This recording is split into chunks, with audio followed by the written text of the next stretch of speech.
ఎన్ని కష్టాలు పడ్డా, ఎంత సేవ్ చేయాలనుకున్నా, డబ్బు మాత్రం ఖర్చయిపోతుందా? ఈ ఆలోచన ఎప్పుడైనా మీ మనసులోకి వచ్చిందా? అయితే ఈ కథ మీకోసమే. నీళ్ళ కోసమే రోజు ఇబ్బందులు పడే ఒక చిన్న ఊరు. దగ్గరలోని కొండ దగ్గర రాయి నుంచి ఒకే ఒక్క నీటి చుక్క వచ్చేది. ఆ నీరు తెచ్చుకోవడానికి వృద్ధులు, వికలాంగులు, గర్భిణులు అందరూ కష్టపడి నీళ్ళు తెచ్చుకునే పరిస్థితి ఉండేది. ఆ ఊరిలో ఇద్దరు స్నేహితులు కూడా ఉన్నారు. రాజు అండ్ సీను. రాజు వచ్చిన నీటిని సగం సేవ్ చేసి మిగతా దాన్ని గ్రామంలోని నీళ్లు లేని వాళ్ళకి అమ్మేవాడు. సీను మాత్రం ఏ రోజు తెచ్చుకున్న నీళ్లు ఆ రోజుకే పూర్తిగా వాడేసేవాడు. ఎంత సంపాదించినా ఎంత తెచ్చుకున్నా సాయంత్రానికల్లా సున్నా అవ్వడం అతని అలవాటు. కొద్ది రోజుల్లోనే రాజు డబ్బున్నవాడు అయిపోయాడు. సీను మాత్రం ఎప్పట్లాగానే పేదవాళ్ళలానే ఉండిపోయాడు.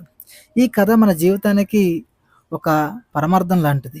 ఎందుకంటే రోజుకి 500 సంపాదించినా 250 సేవ్ చేస్తే మన భవిష్యత్తును పెరుగుతుంది.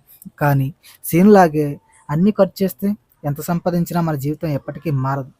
మీకు కూడా ఇలా అనిపిస్తే ఈ నిజం మీకు నచ్చితే ఖచ్చితంగా లైక్ చేయడం మాత్రం మర్చిపోకండి. ప్లీజ్.